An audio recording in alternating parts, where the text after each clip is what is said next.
we'll start the presentation talking about determinate and indeterminate tomatoes.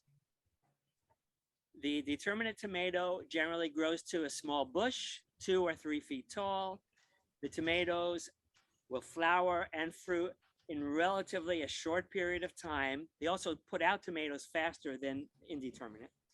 And they have the advantage or disadvantage, depending what your needs are, of ripening more or less within a 1 or 2 week period. So essentially, you're going to get a lot of tomatoes all at once. If you need tomatoes for making tomato sauce and you need 10, 15 tomatoes to do that, then probably determinate is the way to go. Indeterminate tomatoes, that category just keeps growing and growing and growing as the proverbial Jack and the Beanstalk. They'll get to be 6, 7 feet tall. And the advantage that they have is that they won't ripen all at once. You'll have 1 or 2 ripen, and then another one, and then another one. So you literally can be picking tomatoes every day, sometimes even from just one plant, and certainly from several. The disadvantage is that they keep growing and growing, which means that you're going to have to stake them or find some way to support them. And we'll talk a little bit later about varying ways to support your tomatoes. So those are the first 2 choices that you're faced with when deciding that you're going to plant and grow tomatoes. The next choice that you're going to have to make is whether or not you feel comfortable and you've got a lot of experience growing tomatoes, or you're a relative newbie. And the reason I say that is here, once again, we have 2 different categories. We have tomatoes that have been hybridized and improved. And those tomatoes have resistance to varying diseases. How will you know that the tomato that you're looking at in a packet has those? You'll usually see letters on the packet of seeds, letters like V, F, M, etc. Each one of those are indications of a disease to which that tomato is resistant. The first one, V, is verticulum wilt. It's a disease where one day the tomato is looking all good and happy, and the next day it's all droopy, and a few days later it's gone. Okay, there are tomatoes that have been bred that have resistance to that disease, and many others. Which ones? Look at the letters on the packet, and then you'll know. Those tomatoes tend to be safer because they're less likely to die from some disease that just comes along. Okay. For people who feel comfortable growing tomatoes and or have grown tomatoes before, I would strongly suggest that you try growing what are the category which is called heirloom tomatoes. Those are definitely the best tasting and also the hardest to grow because they are extremely susceptible to diseases. Many of those diseases can be controlled with different fungicides. I won't do that. And the reason I don't is I'm eating it, and I figure I get enough poison from the supermarkets on the stuff that they sell. And so I try and avoid it as much as possible in the plants that I raise. To give you an idea, this is Better Boy. It's a hybrid. It says heirloom on it, but I don't think that's correct. Better Boy, being a hybrid, has disease resistance, and it's an improved tomato. By the way, there are hundreds and hundreds and hundreds of different varieties of tomato. There's every shape, color, size that you can imagine, and different tastes. You can go online. Some of them are more acidic. Some of them are sweeter. You're going to have to play around with them. And obviously, they're going to taste different depending on where and how they're grown and in what soils. This was from a globe tomato. This one was a volunteer that I had mentioned before that grew up in a tree, I should say, grapefruit tree on the other side of my yard. And it was really prolific, put out a lot of tomatoes, and I liked it. So I just collected the seeds and put them away. By the way, tomato seeds will last a really long time. I've had tomato seeds from 5 and 6 years ago. I went, planted them. Let me see if any of these sprouted. Almost all of them sprouted. Very surprised. So I learned that you can put them away for long periods of time. This one here is an example of a a very, very good heirloom tomato. It's called black crim. And the tomatoes that are called black tomatoes, they're actually not black, but they tend to be dark purple inside, very dark green on the outside, sometimes with a little bit of red, and purplish on the inside. This is a very good variety. Another one that is very, very popular, and many people say is the best tasting tomato, this one here, Cherokee Purple, which I've grown many, many times. Again, how many are you going to get? These heirloom tomatoes don't tend to be as prolific either. They don't put out as many. But I figure if I get 3 or 4 or 5 tomatoes from the plant and they're really good tasting, I'm happy. I can always plant another one if something happens to it. For sources of seeds, by the way, besides buying them in the big box stores, which I do, just like everybody else, there are lots of sources online. And one very good source that I found is eBay. People who grow tomatoes sell tomato seeds. They're usually very, very cheap compared to what you pay. I'll pay like $1.50 maybe. Here is a variety called Homestead. This tomato has the characteristic of being extremely heat resistant. You can guess where it was developed by the name. And so this is a good one to try growing if you're moving into summertime. This is an old classic, also an heirloom, called German Johnson. I've got some others in a pot here, Mortgage Lifter. These tend to be very large tomatoes. Black Crim also, I've got a picture on my phone of my holding Black Crim, and it takes up my whole hand, okay? Are there any questions so far about this part of the presentation? About how you go about deciding what tomatoes you want to consider for growing, and how to go about deciding whether you want an improved hybrid or whether you want to try and growing an heirloom. Okay. No question. Oh, wait. Okay. Yes. Yes.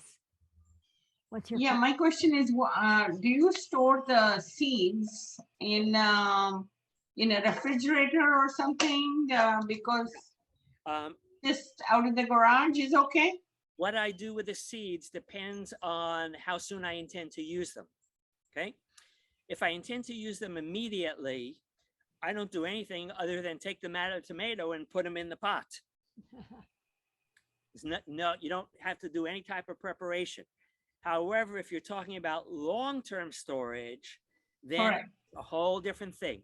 In order to prepare tomato seeds for long-term storage, what you need to do is you need to take a small bowl, preferably with some warm water, put the tomato seeds in there, leave them there for a few days until you see mold growing on the gel sac that surrounds the seed.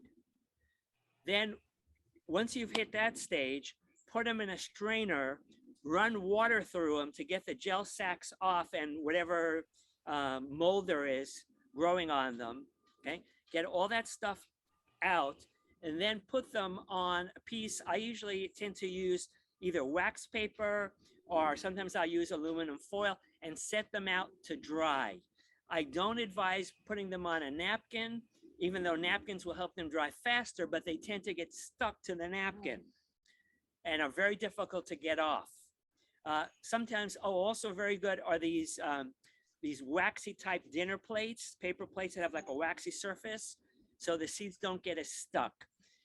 Once they're completely dry, you'll be able to, some of them will come loose immediately, some of them you'll have to sort of scrape a little bit, and then you can just put them in an envelope, write down what they were, write the date that you put them, like this one. You can see, I don't know if you can see it.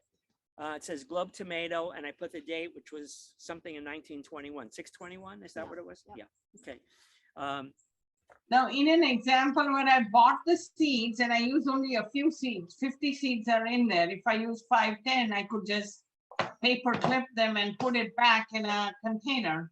You'll notice that all these seed packs over here, they've been opened, and I have used seeds from all of them. And I keep them in my house because there are less variations in temperature. I don't know about leaving them in a garage. They'd probably be okay there too. Though in the summertime, I'm not so sure. Anyways, they don't take up a whole lot of room. I just took an old candy box And I just put the seed packets in there and put them on a shelf in my office. And all these still have seeds in them. I probably planted from these at least twice, maybe, and this year will probably be the third time. So does that answer your questions about? Yes, thank you. Okay. Any other questions so far? That was a good question, by the way. That was Yeah. excellent. Something that I hadn't considered covering, but Yeah. certainly worth talking about. Okay, so once you've made a decision about what tomato type or types, and I would recommend using different types because you get more variety in your salads. Right. Then the next step is to prepare. Okay. Usually what I'll do is I'll take a pot, doesn't need to be too deep, and I like them a little on the wide side. Okay. And the reason is I'll put some dirt in here, garden soil, potting soil, and then I'll put maybe 8 or 10 seeds in here. Okay. All together. I don't put out a whole bunch of little pots. It just takes too long. And so, in fact, maybe what I'll do is I'll do that right now. I'll take a pot, just a normal pot. I've got a small trowel here. And I've got some garden soil down here. And you can use garden soil. You can use potting soil. I don't really care very much about the difference between them. And this would have gone a little faster had I been able to find my bigger trowel, but I don't know where I put it, so it'll show up when I'm not looking for it. Okay. Anyways, here you can see I've just a normal pot with some soil in it. Okay. Then what I'll do is I'll take out the tomato seeds. In this case, these are black crim. Absolutely marvelous tomato. Let's see if I got any. Yeah, I've got some still in here. This one also probably had 40 or 50 seeds. It looks like I probably got 15 or 20 in here. And I usually like putting them in my hand first, because if too many pop out, I can always put some back in. Also, it makes it easier for me to decide on the placement in the pot. Whereas if I just do this, there might be 3 in one place and none in another. And so this gives me much more control. And all I do is drop the seeds in, leave a little space between them. I think 2 of them went in there. That doesn't really matter. Okay, another 1 or 2. Okay. And I've got about maybe 10 in here. And then what I'll do next is they don't need to be very deep at all. Just sort of move the soil around. Make sure they're covered. Sometimes you might need to use your finger to push them in a little bit. And then obviously the next step, water.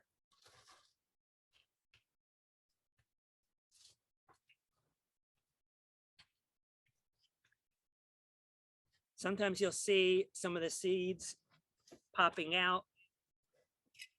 And if that's the case, you can just take your finger and push them in a little bit more. And just keep them in a warm place. Okay? Don't keep them in full sun. Okay? Remember, these are babies that are coming up.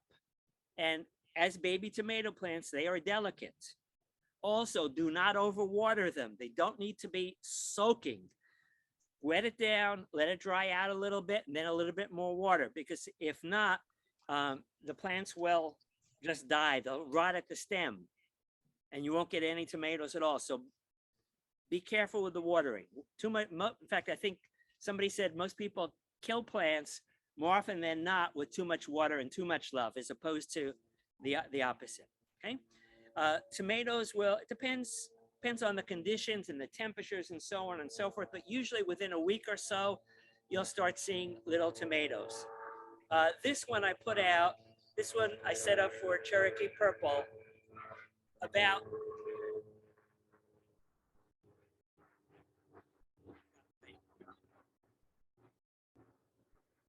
And furthermore, I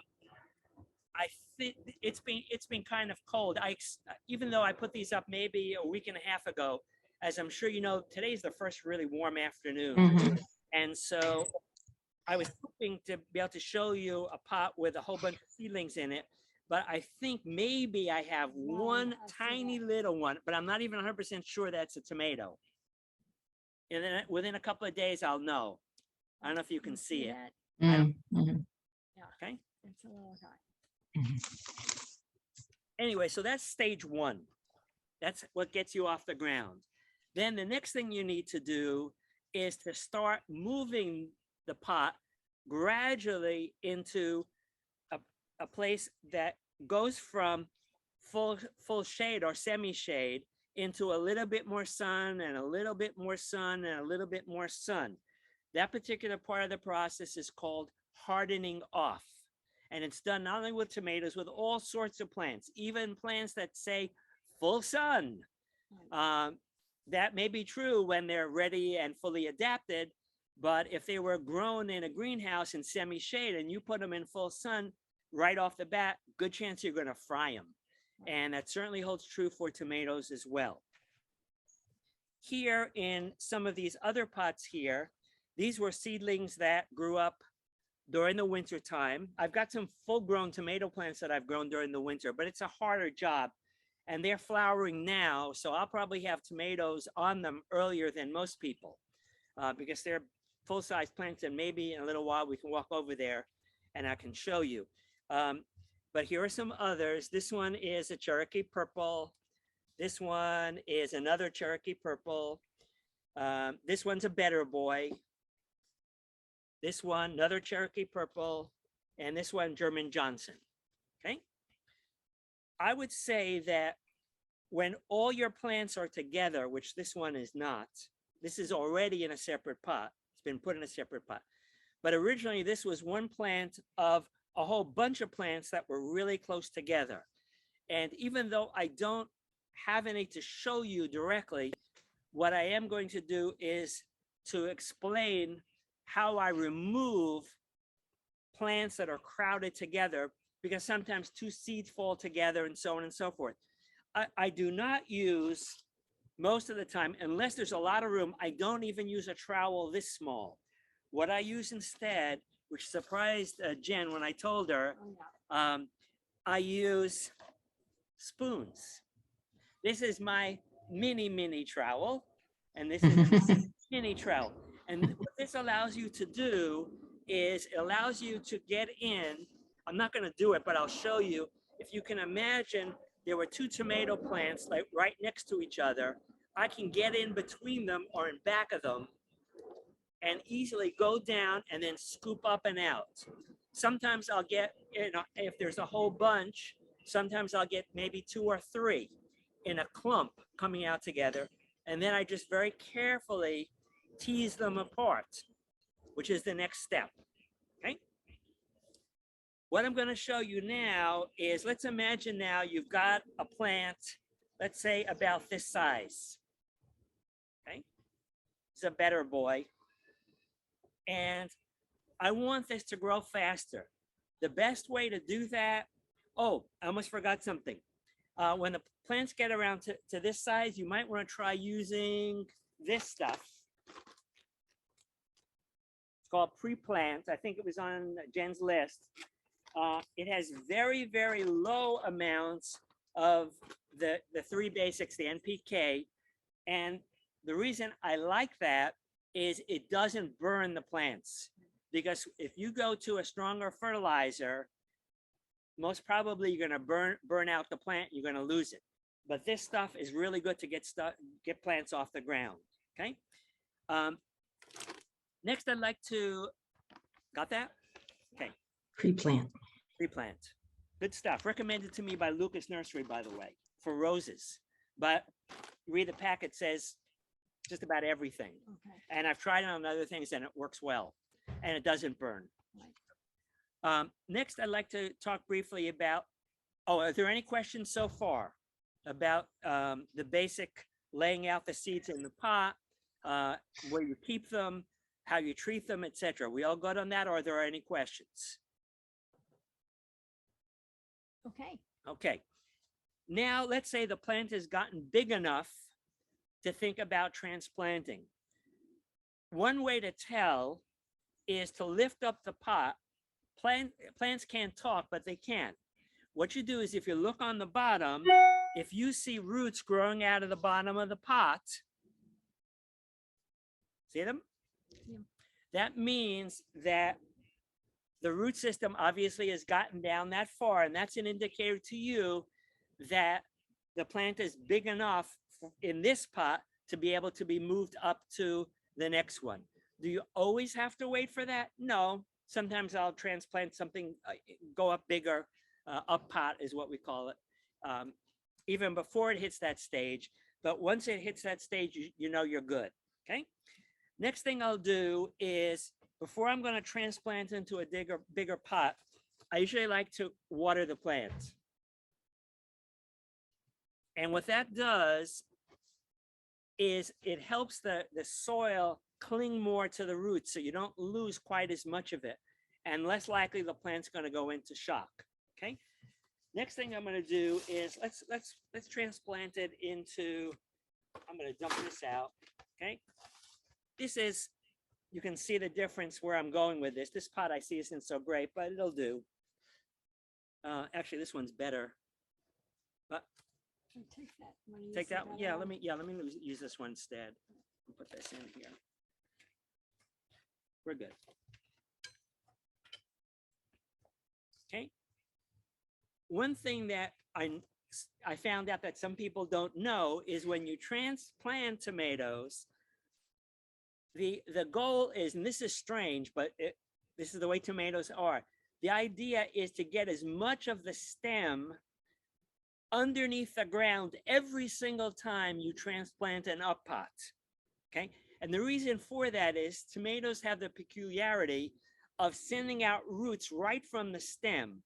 And so if the stem is buried, you're giving a chance for the tomato to fortify its root system, which will allow it to pull in many more nutrients much faster, and your tomato will just take off. And this is what we're looking for. So what I will do is I'll take a pot and start by putting some soil in. I am not going to fill it all the way up. What you need to do is to start filling it part of the way, and then we're going to measure to see. Now, you don't need a tape measure for this, okay? All you need is what you've already got, which is the plant that you're going to transplant. So what you do is fill it up part of the way, okay? Before you even take it out of the pot, okay? Take it and put it in the new pot, and that will give you an idea of how much of the stem is going to be underground now. And in this particular case, I think I want it a little bit deeper. So even with this to start, this is easier than trying to dig a hole and have the soil keep falling back in and falling back in and falling back in. So what I do is I measure and then fill around. Also causes less problems for the poor plant that's getting transplanted. So, okay, I've taken some out. I'm going to measure again, and I like this measurement better. And I'll be able to take it up to about over here and just have the crown of the plant out. Can you see that?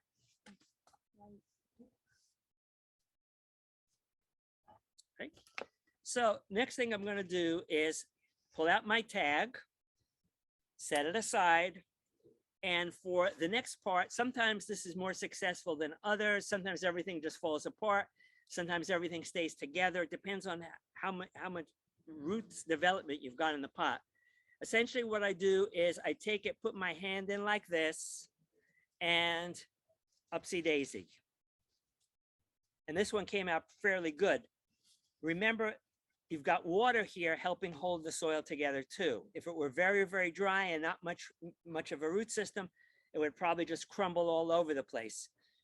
Will the tomato survive? Yes, it will, but it makes it harder to do. Then just sort of gently turn it over, and drop it in. And I'm gonna, you see that? And I think you can see that we've got a good depth here and that the plant really didn't go through very much stress in terms of getting repotted. Okay.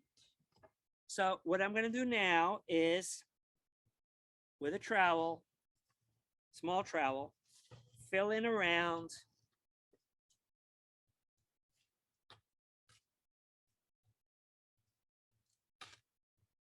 sometimes I'll use a bigger trowel to get started, depending on how big the pot is and so on and so forth. It varies.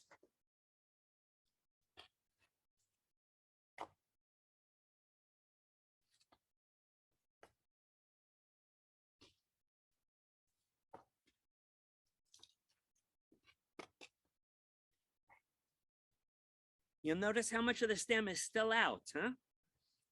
Despite the depth that we put it in.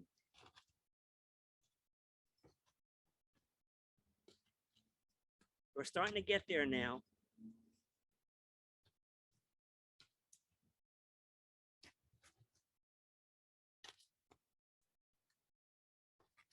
Okay, and now the plant has been transplanted. Okay, next what I'm going to do is I'm going to use some of this pre-plant. Like I said, I'm not very worried, but even so, what I tend to do, especially with tomatoes in pots, is I tend to put whatever type of fertilizer I'm using around the edge. I don't know if you can see that. What I'm doing is I'm turning the pot and dropping little amounts of the fertilizer around the edge of the pot, not even close to where the tomato is. As the fertilizer starts dissolving, it will start feeding the plant.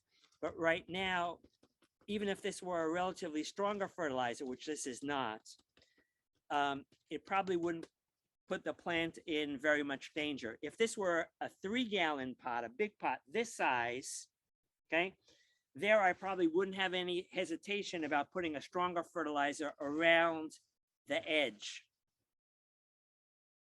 Okay, so we've got now our fertilizer in, and now last step.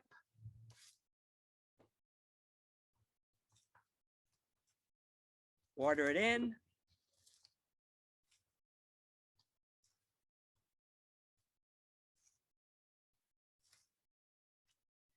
And I'm going to guess that this plant is going to remain 100% stress-free and unchanged from where it was before because of the procedure that is used in order to do the transplanting. If they're very small and the roots come loose and so on and so forth, then there's going to be some shock.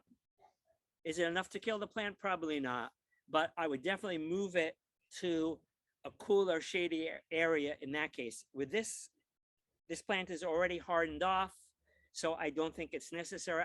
I don't think it's going to have any shock because of the transplanting. And so this one is good to go. Eventually, this is probably going to get to this size. And then when it gets to this size, I'm going to repeat the same process to something this size. So let me get this out. There's some soil in here. Let me get this out. So essentially, this would be going into the next size up, and then from there, it's your choice. If it's just a single plant, it'll do okay in a 3-gallon. It'll do better in a 5, or you can put it into the ground. In the ground, you never know what's in the ground. Sometimes you have nematodes, and that can cause problems for the tomatoes. Another thing is, especially during the winter time, if you're trying to get a head start on tomatoes, definitely put them in pots. Why? Just think back to 2 weeks ago when we had 28 degrees. If there were no way for me to move my tomato plants from their present location inside, I wouldn't have any tomato plants today. They all would have died because it got cold enough. 32 is about the cutoff where they're going to start getting damage. Can you cover them? Yeah, I guess you could. Yeah. Um, I mean, I covered mine. yeah, I mean, again, covering, it all depends on how cold it's going to get, for how long, and do you have a heat source or not? How warm is the ground? There are just a lot of factors. I just move all of them inside. Right. Okay. And this I would put out now in the sun. And as I said, I know what it is. It's already marked. And maybe in another month, remember, tomatoes can take anywhere between, one of the shortest is a tomato, I think it's yellowish colored tomato called early girl. As the name implies, it's one of the plants that produces tomatoes the fastest. I don't remember exactly. Don't quote me on this. I think it's 69 days. Some of the big beefsteak tomatoes can take over 80. So we're looking at 80 days, and that's 2.5 months Yeah. to start fruiting. Right. That doesn't mean you're gonna have a tomato to pick, right? Oh, so until Starts fruiting. How long does the tomatoes take to grow? It depends, from flower again, to fruit? conditions and variety and so on and so forth. Usually, a small tomato, it might only take a week. Big tomato might take several weeks until it Okay. gets to a really big size and ripens and so on and so forth. Okay. Any questions so far about transplanting tomatoes? So I have one, you mentioned something about it, that plant being hardened enough so you could move it into the sun. How do I know if it's hardened enough? Okay, well, wherever it is right now, move it in from where it is into an area that receives a little bit more sun, and then watch what the plant tells you. How does the plant tell you? If it looks like this, it's telling you, I don't like this place very much. Move me back to where I was. Okay. If you don't see any change at all after it's been moved for a day or two, leave it where it is for a couple of days more and repeat the process. Constantly moving to sunnier, sunnier, and sunnier locations. Eventually, during the springtime, you're probably going to want a place that receives minimum 6 hours of sun a day. Tomatoes like sun. Okay. When summertime hits, summertime sun here is brutal. Those of you who live in Florida know that already. And so you're going to need, what I generally try and do is find places that have morning sun only. And in that case, I found that tomatoes do very well and can make it through. Unless, again, there are some varieties that can better handle stronger sun. Homestead is one. A lot of the small cherry tomatoes are also good for that as well. They tend to handle the heat. But a lot of the other tomatoes, they're just not going to make it. They're just going to dry up and die. But in any case, does that help answer your question about what we call hardening off is? Yes, thank you. You're very welcome. And it's a practice that you really should follow for all plants, regardless of what it says on the label. Right. Start it, even if the plant says full sun, start it off in a place of semi-shade and watch what the plant tells you. And I want to say, for those of you attending our meetings, if you take something off the raffle table, definitely it was like stored in the shade. We do that, us who grow them, because that way we don't have to water them all the time.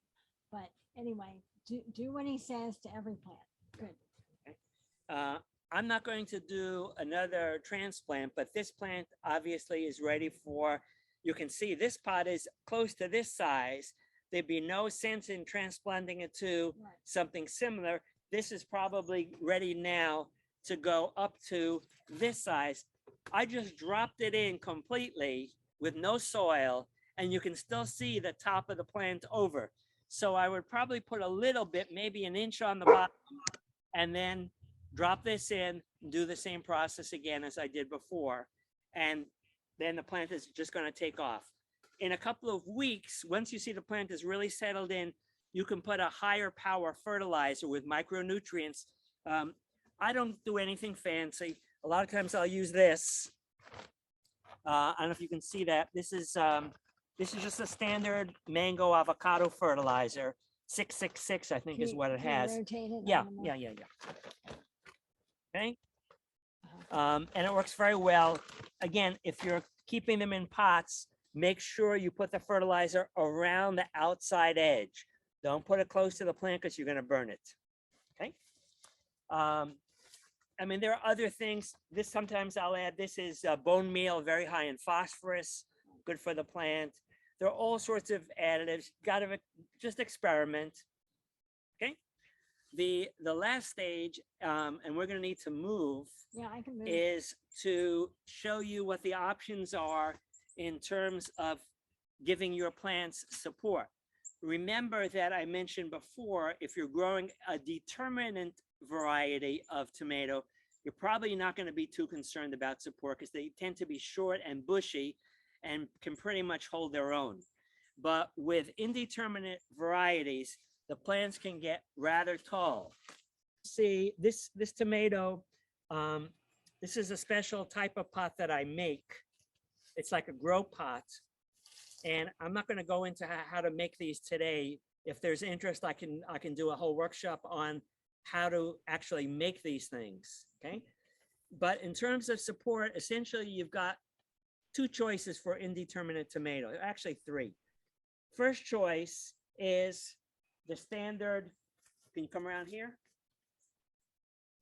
Standard stake of one type or another. Okay.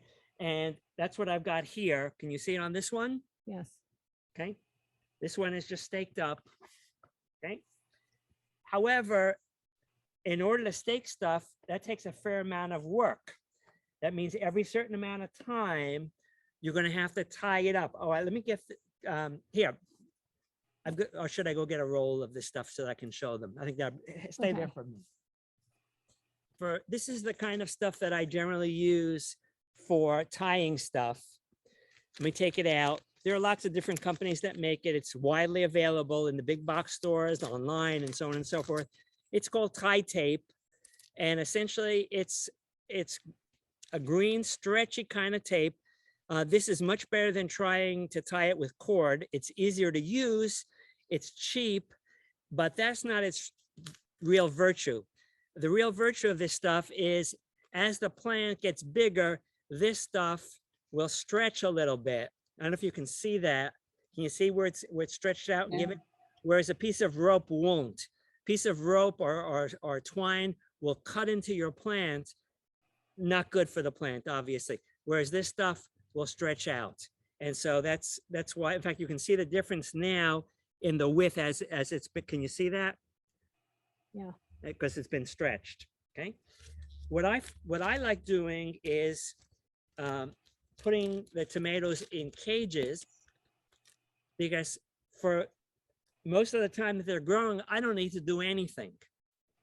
This is a short one. This one is, I think, 3 feet tall. These were all made out of wire that's used for fencing. It's inexpensive. Again, if people are interested in learning how to make these, I can do a workshop on those as well. This one here is a 4-footer, I think, or a 5-footer. Can you see this one's a lot taller? And look at all the time that I saved. I didn't have to tie anything. So I will eventually, because you can see it's, or remember what I said about indeterminate tomatoes? Take a look. It starts down here and it's already probably at least 4 foot tall. And this is during the winter time when it grows slowly because there's not that much bright sun for it. And this is, I noticed that this is already getting a tomato. If you swing around this way, I don't know if you can see it. Can you see the small tomato there? Yes. Is that showing on the screen? Mhm. Okay. Yeah. And so I would guess probably in another week or two, if I'm lucky, I will already start getting tomatoes. And it's, can you come around here again? Yeah. You can also see up here, it's flowering. Up there, it's flowering. Over up there on the top, it's Right. flowering. Over here, it's flowering. The weather's starting to get warmer now. So everything's starting to take off. And I can save myself a lot, especially if you only have 1 or 2 tomato plants, putting a bamboo stake and tying them is no big deal. But if you decide you want half a dozen plants, you're going to be tying stuff almost every day. Mhm. You'll see one branch yesterday, it was fine. Now it's sort of drooping over and you need to tie that and put another stake in here and so on and so forth. I have put some additional stakes in even on these cages. I think you can see, because as I mentioned, indeterminate tomatoes get big. And I will not be surprised if it reaches that and higher in the course of the next month or two. Okay. Any questions about keeping them in pots and so on and so forth, or anything related to tomatoes? Yeah, I David, have go ahead. What do you do when it grows above the cage and above your stick? Do you, because I've had instances when it's so tall. Sometimes what I'll do is I'll have another cage right next to it with another stick like this, and I'll swing it over onto the stick on the next cage. And then you can wind it down. Yes, yeah. Yeah. Also, another possibility, I had mentioned before that I had a tomato growing underneath a grapefruit tree that I've got on the other side of the yard. And so what I did, grapefruit tree is fairly large, at least 10 or 12 feet tall. And so as the tomato grew, I wound it around the branches in the grapefruit and didn't have to worry that much about tying it up either, except in the very beginning until it got to the first branch. After that, it was just a question of, well, which direction do I want it to go? And that tomato plant lasted a long time, even through some hot summer weather, because it was constantly being shaded by the grapefruit. And so it worked out real well. That's a good idea. I hadn't thought of it. What I did is when it grew over the cage and the stick, I just did PVC pipes and across, and then I put a string, a twine. Then I tried to lead it up to the PVC pipe. Okay, or you could move it, if it's in a pot, you could move it under a tree, run the string to a branch on the tree, and then let it start going into the tree. That's a great idea. And after it gets to that point, then you have less work because the tree provides the support for you and the shade for the tomato. Yeah. Other questions? Yeah, David, do you use Epsom salts like fertilizer? No, I don't, but I have heard good things about it. So I certainly would have nothing against a person. Okay. Other questions? Okay, thank you very much for attending the presentation. I hope that you all learned something from it. And good luck growing tomatoes. We are about to move into tomato season, starting to warm up now. Though the best thing is in January and February, get the seedlings going. Harder to do sometimes depending on the weather. And that way, when the weather starts getting warm, then they'll really take off very, very fast. So if you were to get a tomato from the store, Okay. okay, and you would plant it in a pot, a big pot, like a 5 gallon, The next depends what size, because even in like 16 inches. 16, Yeah. it would probably be in a fairly big pot already, I would think. Yeah. I might want to take it up to a 5 gallon pot if that's what these are. And These- so you would cover the stem like you As much did- as I could, yes. Yes. As And much then as I you could. say that they do better in pots than in the ground because of nematodes. It depends on what your soil is like, depends Okay. on how many nematodes and whether you have them or not, though most Right. people in Florida do. Right. And that's why I generally grow them in pots. Plus, the other thing that I found is the sun is constantly changing position. Right. And right now, it might be in a place where it's getting a good amount of sun, Mhm. but later on, maybe 2 months from now, it might be getting too much sun. Right. And this gives me the option of moving it somewhere else. That's good. That Yep, can be a good thing, that's a good yes. thing. Yes. And obviously, vice Dave, I do have one more question. Sure. Do you take out the suckers that are growing at a slanting, or I've you read leave them so alone? much information about that. And here's the bottom line. If you want bigger and fewer tomatoes, clip the suckers. If you want more and smaller tomatoes, leave them on. It's your call, but that's pretty much Keep what it mine. of suckering does. Thank you. You're very welcome. Yeah. I grew up in Midwest and we would take the suckers out all the time. That's what we learned. Yeah. Oh, yeah. Like I said, it gives you fewer but bigger tomatoes Yeah, because the plant puts more energy into the other branches. right. Well, thank you, David, for hosting us welcome. and sharing all your knowledge. And I encourage everyone to come to our next Fruit Club meeting in February. We'll be hearing a talk on soil, right? Okay. Yeah. And we'll have a raffle table and a tasting table and just a lot of fun. So Yep. thank you very much today for your time. And I'll see you hopefully later on this month. Bye-bye. Thank you. Thank you. Thank you. Thank you, David. You're welcome.